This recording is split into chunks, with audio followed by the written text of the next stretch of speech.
अस्सलाम वालेकुम स्टूडेंट्स। आज चैप्टर नंबर 9 को हम मुकम्मल करने जा रहे हैं। हमारे पास न्यूमेरिकल्स बाकी रह रहे थे, इंशाल्लाह उसको आज हम करेंगे। हमारे पास पहला न्यूमेरिकल है कि डाई नाइट्रोजन ऑक्साइड की ऑक्सीजन और नाइट्रोजन में डिकम्पोजिशन के लिए मुदज्जज रिवर्सिबल रिएक्शन होता है। ये रिवर्सिबल रिएक्शन आप देख रहे हैं जिसमें नाइट्रोजन डाइऑक्साइड डिकम्पोज हो रही है। इसके नतीजे में नाइट्रोजन और ऑक्सीजन पैदा हो रही है। वो कहते हैं कि इक्विलिब्रियम में नाइट्रोजन डाइऑक्साइड, नाइट्रोजन और ऑक्सीजन की कंसंट्रेशन बिल तरतीब, ये उन्होंने आगे कंसंट्रेशन बताई है। इस रिएक्शन के लिए Kc की वैल्यू मालूम करें। पहले हम कंसंट्रेशन लिख लेते हैं कि हमारे पास जो कंसंट्रेशन गिवन है उनमें पहले नाइट्रोजन डाइऑक्साइड की कंसंट्रेशन उन्होंने दी है जो कि है हमारे पास 1.1 मोल पर डेसीमीटर क्यूब। और उसके बाद दूसरी जो हमारे पास कंसंट्रेशन है वो नाइट्रोजन की है, वो है जी 3.90 मोल पर डेसीमीटर क्यूब। और उसके बाद ऑक्सीजन की कंसंट्रेशन है जो कि है जी 1.95 मोल पर डेसीमीटर क्यूब। अब ये उन्होंने हमें कंसंट्रेशन दी है। इन कंसंट्रेशंस को इस्तेमाल करके हमने Kc की कीमत मालूम करनी है। तो सबसे पहले हम इस रिवर्सिबल रिएक्शन के लिए Kc के मसावात लिखेंगे। Kc आपने पढ़ा हुआ है कि प्रोडक्ट्स की मोलर कंसंट्रेशन का हासिल ज़रब, उनके कोफिशिएंट्स बतौर कुव्वतनुमा बट्टा रिएक्टेंट्स की मोलर कंसंट्रेशन, उनके कोफिशिएंट्स बतौर कुव्वतनुमा। ये हमारे पास इक्वेशन आ गई है Kc की।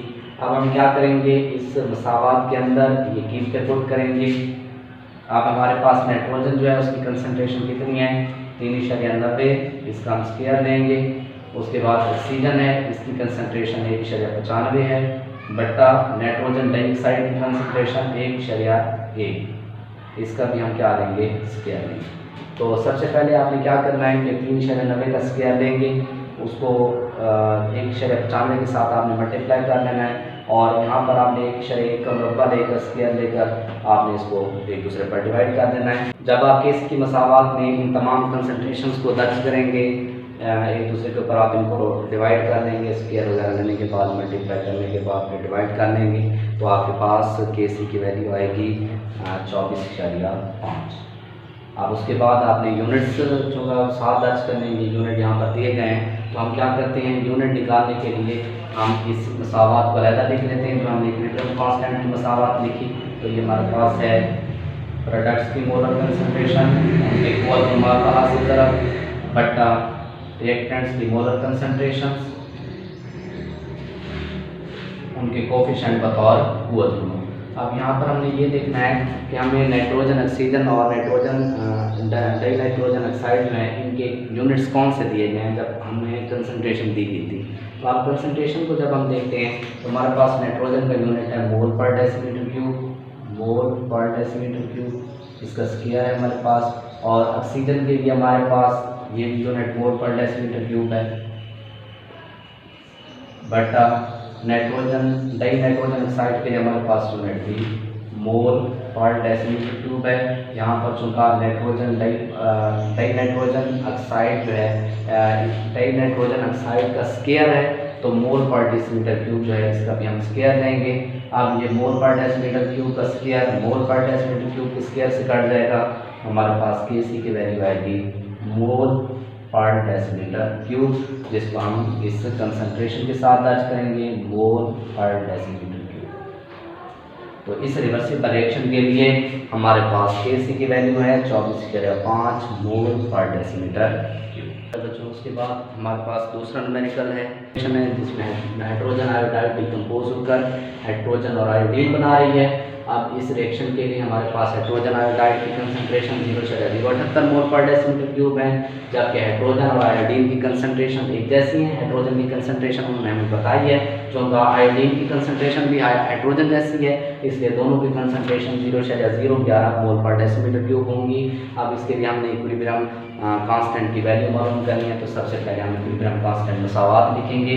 Kc = प्रोडक्ट्स की मोलर कंसंट्रेशन का हासिल ज़रब बटा रिएक्टेंट्स की मोलर कंसंट्रेशन, उनके कोफिशिएंट्स का बतौर कुव्वतनुमा।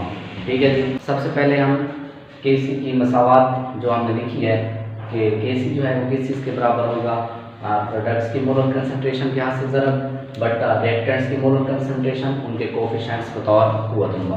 अब यहाँ पर हमने कीमतें दर्ज करनी है। हाइड्रोजन के लिए हमारे पास कंसंट्रेशन 0.011 है और ऑक्सीजन के लिए आयोडीन के लिए भी 0.011 है और हाइड्रोजन आयोडाइड के लिए हमारे पास 0.078 है, लेकिन इसका हम स्केयर लेंगे। आप जब आप इसको हल करेंगे इन दोनों को मल्टीप्लाई कर लेना है, इसका स्केयर लेंगे फिर डिवाइड करेंगे, आपके पास आंसर आएगा 0.016।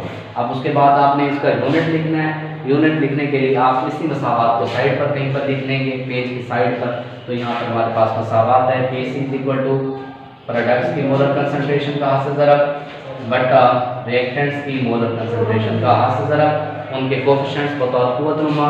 अब हमने क्या करना है कि Kc के जो हमने मसावात लिखी है इसमें हमने यूनिट्स दर्ज करने हैं, लेकिन हम पहले चेक कर लेंगे कि यूनिट्स हैं क्या। हमारे पास हाइड्रोजन के लिए यूनिट भी मोल पर डेसीमीटर क्यूब है, वो हम यहाँ पर दर्ज कर देंगे।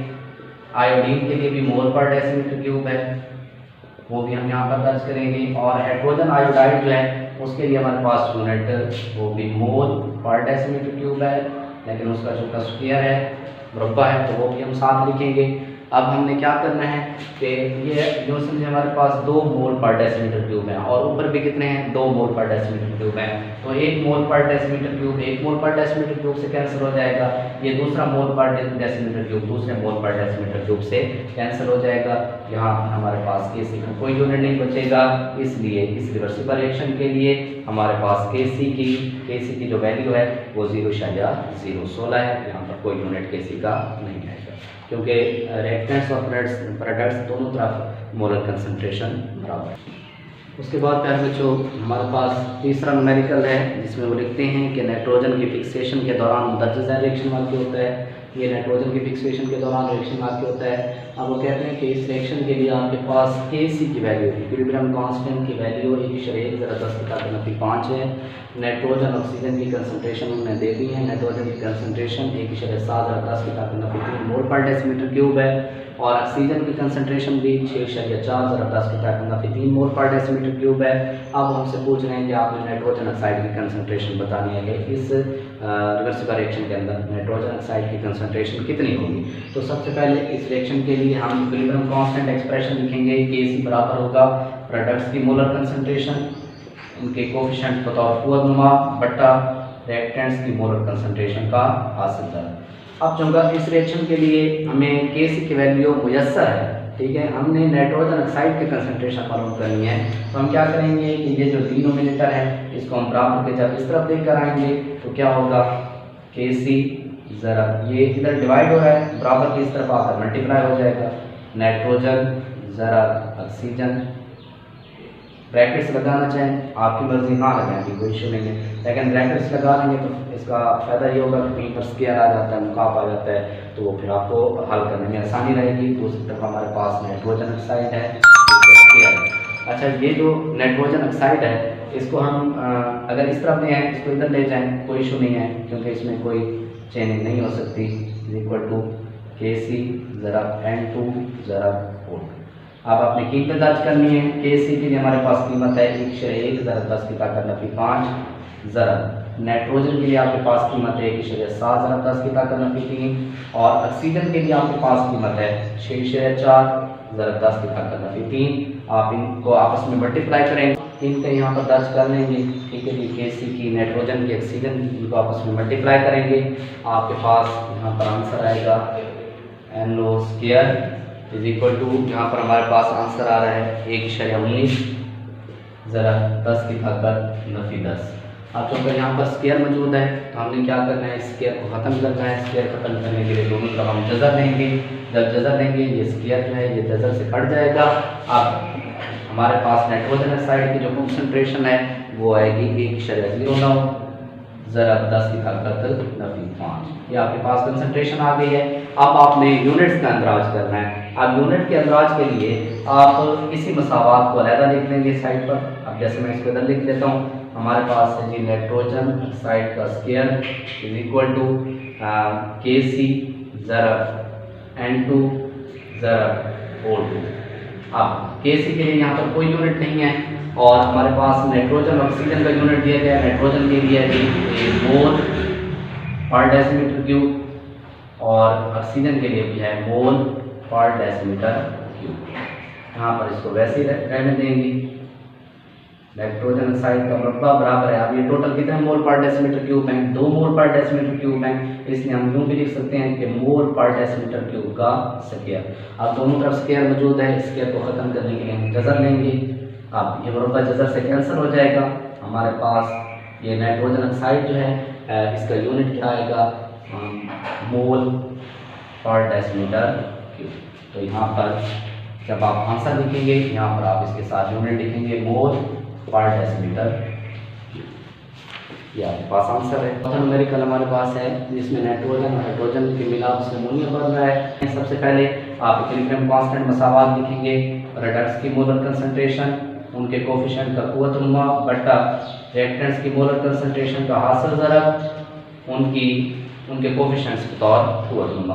अब चौथा हमारे पास Kc की वैल्यू दी गई है, हमने अमोनिया की वैल्यू मालूम करनी है। तो ये क्या होगा कि ये नाइट्रोजन और हाइड्रोजन की कंसंट्रेशन जो है ये जब बराबर की इस तरफ आ जाएंगी तो यहाँ पर ये डिवाइड हो रही है, यहाँ पर मल्टीप्लाई हो जाएंगी, तो ये बनेगा Kc ज़रब नाइट्रोजन की कंसंट्रेशन ज़रब हाइड्रोजन की कंसंट्रेशन का मुकाब इज इक्वल टू NH3 की कंसंट्रेशन का स्क्वायर। अब इसको अगर हम यूँ लिख लें NH3 स्क्वायर, यानी कि इसको इधर लें इसको इधर लें तो यहाँ पर कोई इशू नहीं होगा। Kc ज़रब नाइट्रोजन की कंसंट्रेशन ज़रब हाइड्रोजन की कंसंट्रेशन का मुकाब। अब ये हमारे पास एक मसावात आ गई है, इस मसावात के अंदर हमने कीमतें दर्ज करनी है। NH3 इसका आपने मुरब्बा लेना है और यहाँ पर आप कीमतें दर्ज करते जाएँ। Kc की कीमत हमारे पास कितनी है 0.50 ज़रब नाइट्रोजन की हमारे पास कीमत है 0.31 ज़रब हाइड्रोजन की हमारे पास कीमत है 0.50। अब हाइड्रोजन जो है उसकी जितनी भी कंसंट्रेशन है चूँकि उसका कोफिशिएंट 3 है इसलिए इस वैल्यू का मुकाब लेंगे। जब आप इसको हल करेंगे आपके पास यहाँ पर कीमत आएगी 0.019। अब यहाँ पर स्क्वायर है, हमने स्क्वायर को ख़त्म करना है क्योंकि हमसे सिर्फ NH3 की कंसंट्रेशन पूछी गई है, NH3 स्क्वायर की कंसंट्रेशन नहीं पूछी गई, इसलिए हम दोनों तरफ जज़र लेंगे। ये जज़र मुरब्बा के साथ कैंसिल हो जाएगा। NH3 इज इक्वल टू जब 0.019 का जज़र लेंगे हमारे पास आंसर आएगा 0.14। उसके बाद बच्चों हमने इस वैल्यू के लिए Kc का NH3 जो है उसका यूनिट भी लिखना है। तो हम इसी मसावात को ये लास्ट पर जो दी गई है इसको दोबारा यहाँ पर लिख लेंगे। यहाँ पर हमने इसमें क्या करना है, हमारे पास जो Kc हाइड्रोजन और नाइट्रोजन के यूनिट्स दिए गए हैं इनको हम दर्ज करेंगे। Kc का हमारे पास जो यूनिट है वो है मोल नफीदो DM6 ज़रब। उसके बाद नाइट्रोजन के लिए यूनिट है मोल पर डेसीमीटर क्यूब, उसको हम यहाँ पर दर्ज करेंगे। हाइड्रोजन के लिए भी यूनिट है मोल पर डेसीमीटर क्यूब, लेकिन उसका मुकाबला हम साथ लिखेंगे। उसके बाद हमें क्या करना है कि इन दो कीमतों को वैसे लिख देंगे, मोल नफीदो DM6 ज़रब मोल पर डेसीमीटर क्यूब। अब उसके बाद ज़रब, अब ये मोल जमा एक है और ये DM नफीद भी है, उसका मुकाब है, इसको हम अंदर ज़रब करेंगे तो ये बन जाएगा मोल 3 DM नफीद 9। अब हमें क्या करना है कि मोल और डेसीमीटर क्यूब जितने भी इनके पावर्स हैं उनको हमने इकट्ठे जमा कर रहे हैं। अब मोल की यहाँ पर कितनी पावर है नफीदो, अब यहाँ पर मोल के ऊपर कुछ नहीं है, इसका मतलब जमा एक है और यहाँ पर मोल की पावर जमा 3। इस तरह यहाँ पर डेसीमीटर क्यूब है, डेसीमीटर है और डेसीमीटर की यहाँ पर पावर है 6 यानी +6 जमा 6, यहाँ पर है नफी 3 और यहाँ पर है जी नफी 9। अच्छा, उसके बाद ये हमारे पास यूनिट्स हैं, इनको हमने अरेंज करना है। तो हमारे पास ये मोल जो है इसका पहले अरेंज कर लेते हैं। यहाँ पर नफी 2 है जमा 1 जमा 3, आप इन दोनों को जमा करेंगे 3 और 1 4 में से 2 नफी करेंगे कितना आंसर आएगा 2, जमा का 2 आएगा। उसके बाद डेसीमीटर है, अब ये जमा 6 है नफी 3 नफी 9, ये नफी जमा होगा 9 और 3 12 में से फिर 6 नफी करेंगे 6 जवाब आएगा। नफी की अलामत चूँकि बड़ी है, यहाँ पर नफी की कीमत बड़ी है इसलिए यहाँ पर हम नफी 6 लिखेंगे। इसको अगर हम जो लिख दें तब भी ठीक है मोल पर डेसीमीटर क्यूब का स्क्वायर। अब इधर हमारे पास NH3 का स्क्वायर मौजूद है। अब दोनों तरफ हम जज़र लेंगे, मुरब्बा और जज़र एक दूसरे कैंसिल हो जाएंगे। अब हमारे पास NH3 के लिए यूनिट बचेगा मोल पर डेसीमीटर क्यूब। तो ये हमारे पास जो कंसंट्रेशन है इसके लिए ये यूनिट होगा मोल पर डेसीमीटर।